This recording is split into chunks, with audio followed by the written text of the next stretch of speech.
Hello guys, welcome back to the NBS. NBS के इस platform पर हमने अभी तक जो है ब्लॉकचेन और बिटकॉइन प्रोटोकॉल्स और एथेरियम प्रोटोकॉल्स के बारे में ब्रीफली डिस्कशन किया। उसके अलावा हमने ब्लॉकचेन को भी डिस्कस किया कि किस तरह से ब्लॉकचेन वर्कआउट करती है। कुछ ब्लॉक्स क्रिएट होते हैं और उनके अंदर किस तरह से डाटा फिल आउट होता है। तो आज का ये सेशन बहुत ही इंटरेस्टिंग और मज़े का होने वाला है, क्योंकि आज हम जो है ब्लॉकचेन के रिलेटेड जो भी इस टेक्नोलॉजी ने ग्लोबली प्रॉब्लम्स को रिजॉल्व किया है उनके बारे में डिस्कशन करेंगे। और उसके अलावा हम सेंट्रलाइज्ड एंड डिसेंट्रलाइज्ड अथॉरिटी को थोड़ा ब्रीफली एक्सप्लेन करने की कोशिश करेंगे। कुछ ऐसी टर्म्स को पढ़ेंगे जैसे कि डिसेंट्रलाइज्ड एप्लीकेशन, डिसेंट्रलाइज्ड प्रोटोकॉल। ये टर्म्स बिल्कुल सेम होती हैं स्मार्ट कॉन्ट्रैक्ट्स के, मतलब ये स्मार्ट कॉन्ट्रैक्ट्स ही होते हैं। बेसिकली डिसेंट्रलाइज्ड एप्लीकेशंस जो होती हैं वो बहुत से स्मार्ट कॉन्ट्रैक्ट्स का कॉम्बिनेशन होती हैं। वेब थ्री पर जो भी एप्लीकेशंस रन होती हैं जिन्हें हम कह सकते हैं कि ब्लॉकचेन पर रन होने वाली एप्लीकेशंस को हम डिसेंट्रलाइज्ड एप्लीकेशंस बोलते हैं, क्योंकि इनमें बहुत से स्मार्ट कॉन्ट्रैक्ट्स ऐड होते हैं और उनके वर्किंग की वजह से ये डिसेंट्रलाइज्ड बन जाती हैं। स्मार्ट कॉन्ट्रैक्ट्स होते ही डिसेंट्रलाइज्ड हैं। बेसिकली स्मार्ट कॉन्ट्रैक्ट्स की वैल्यू क्या है इस ब्लॉकचेन वर्ल्ड में, इसको समझने के लिए हम एक एनिमेशन वीडियो से स्टार्ट करते हैं। हम अपनी डेली रूटीन में बहुत से ऐसे कॉन्ट्रैक्ट्स और प्रॉमिसेस करते हैं, जैसे कि हमने किसी फर्नीचर वाली ऑर्गेनाइजेशन के साथ प्रॉमिस कर लिया कि अगर हमारे घर में किसी भी किस्म का फर्नीचर की कोई प्रॉब्लम आती है तो आप उसे रिजॉल्व करते हैं। अगर कोई भी हमें किसी किस्म का फर्नीचर चाहिए तो हम आपकी ऑर्गेनाइजेशन से ऑर्डर करेंगे और आप हमें उसकी फुलफिलमेंट्स को पूरा करेंगे। इसी तरह हम जो बाकी के ऑर्गेनाइजेशंस होती हैं, जैसे कि इलेक्ट्रिक ऑर्गेनाइजेशंस, जिनसे हमारा ये प्रॉमिस होता है कि हमारे घर की जो भी इलेक्ट्रिकल जो प्रॉब्लम्स हैं उनको रिजॉल्व करने के लिए आप हमें इलेक्ट्रिसिटी भी प्रोवाइड करेंगे, और हमारे किसी भी किस्म की इलेक्ट्रिक प्रॉब्लम आती है तो आप उसे भी रिजॉल्व करेंगे। तो इन सब प्रोमिसेस का करने का मकसद, इन ऑर्गेनाइजेशंस के साथ ये प्रोमिसेस करने का मतलब कि हम जो है एक्सचेंज में पैसे दे रहे हैं।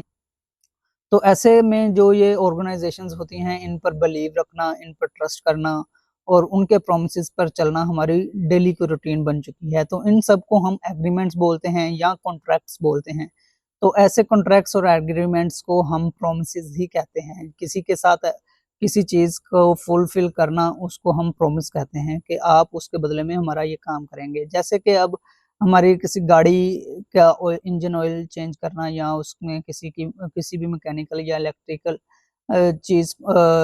प्रॉब्लम को सॉल्व करना, तो उसे भी हम यही बोलेंगे कि इसे ये भी हमारे साथ प्रॉमिस हो गया। सेम एज इट इज़ जो बैंक्स हैं उनके साथ हमारे प्रॉमिसेस होते हैं कि आप हमारे कैश की हिफाजत करेंगे और हम इन रिटर्न आपको जो है वो उसके बदले में आप हमसे इंटरेस्ट चार्ज कर रहे हैं।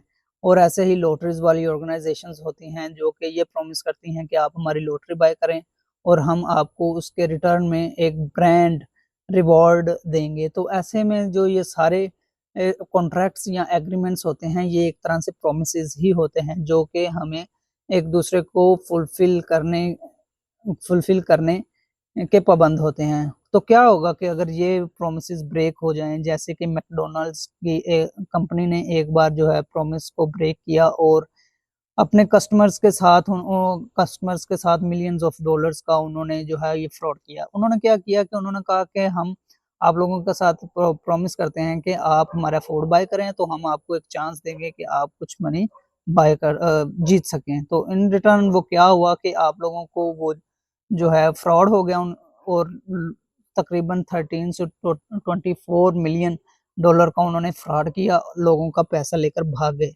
तो ये होता है कि इजीली कोई भी ऑर्गेनाइजेशन जो है वो प्रोमिसेस को ब्रेक कर सकती है, लोगों का ट्रस्ट जो है उसे तोड़ सकती है, और लोग ऐसी ऑर्गेनाइजेशंस को जो है उन पर ट्रस्ट करना छोड़ देते हैं। मैकडॉनल्ड्स ये इसकी सबसे बड़ी एग्जांपल है।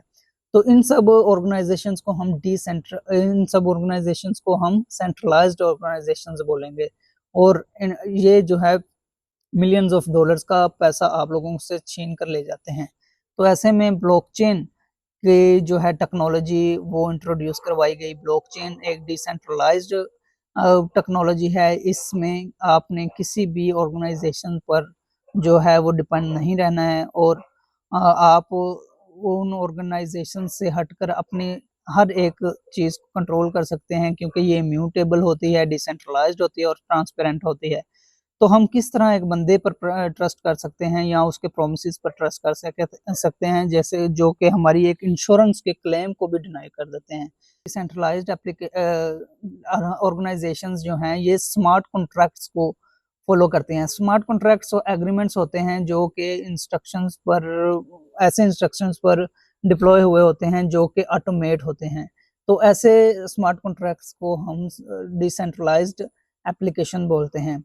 ये स्मार्ट कॉन्ट्रैक्ट्स ना तो कभी अल्टर हो सकते हैं, मतलब ये म्यूटेबल होते हैं, ये कभी भी चेंज नहीं हो सकते और ये सबके साथ मतलब ऑटोमेटिकली ये एग्जीक्यूट भी होते हैं, सबके साथ ये डिस्ट्रीब्यूट भी होते हैं, मतलब हर एक के पास इनका डाटा मौजूद होता है। तो इन स्मार्ट कॉन्ट्रैक्ट्स को बनाने वाली ऑर्गेनाइजेशंस को हम डिसेंट्रलाइज्ड बोलते हैं, ना कि और हम इन पर लोगों का ट्रस्ट जो है वो बना रहता है। और दूसरी ऑर्गेनाइजेशंस जिसको कोई एक पर्सन जो है वो कंट्रोल करता है, उन्हें हम सेंट्रलाइज्ड ऑर्गेनाइजेशंस बोलते हैं। तो उन पर ट्रस्ट नहीं किया जा सकता बिल्कुल भी। तो स्मार्ट कॉन्ट्रैक्ट्स ने बहुत सी जो हैं सोसाइटी के क्रिटिकल जो ट्रस्ट इश्यूज हैं उनको रिजॉल्व किया है और ये टेक्नोलॉजी मतलब एक ऐसी दुनिया को ऐसा रेवोल्यूशनाइज किया है जिसके अंदर हम सेंट्रलाइज्ड एंड डिसेंट्रलाइज्ड अथॉरिटीज को एक्सप्लेन कर सकें, उन पर हम खुद चूज कर सकें कि हमने सेंट्रलाइज्ड अथॉरिटीज पर ट्रस्ट करना है या डिसेंट्रलाइज्ड अथॉरिटीज पर ट्रस्ट करना है। तो ये चीज़ आती है कि स्मार्ट कॉन्ट्रैक्ट्स की वैल्यू हमें इस चीज़ से ही पता चलती है।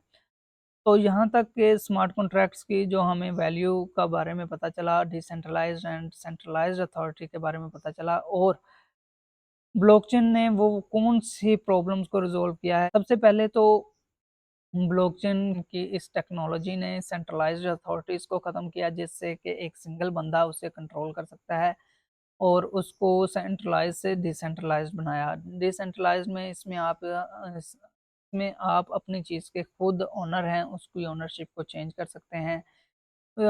और उसके बाद ऐसी प्रॉब्लम्स जैसे कि इलेक्ट्रिक वोटिंग सिस्टम इंट्रोड्यूस करवाना, ठीक है। इलेक्ट्रिक वोटिंग सिस्टम के अंदर टेक्नोलॉजी के अंदर किसी किस्म का भी फ्रॉड होने के चांसेस बहुत ज़्यादा कम हैं और उसके अलावा जो है करप्शन जैसे गंदे स्कैम्स को ब्लॉकचेन की टेक्नोलॉजी ने रिजॉल्व किया और in coming days in future ये टेक्नोलॉजी एबिलिटी रखती है कि ऐसे करप्शन एंड मनी लॉन्ड्रिंग जैसे फ्रॉड से हमें छुटकारा दिला सके। तो ऐसे बहुत से और भी ग्लोबल प्रॉब्लम्स हैं जिसको ब्लॉकचेन की ब्लॉकचेन की टेक्नोलॉजी है वो चेंज कर सकती है, उसको सॉल्व कर सकती है।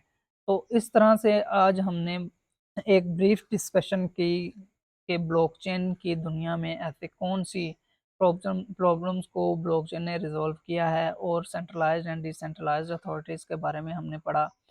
और उसके अलावा हमने स्मार्ट कॉन्ट्रैक्ट्स की वैल्यू को हमने पढ़ा कि स्मार्ट कॉन्ट्रैक्ट्स बेसिकली क्या होते हैं और किस तरह से ये फेक प्रॉमिसेस से बचाते हैं।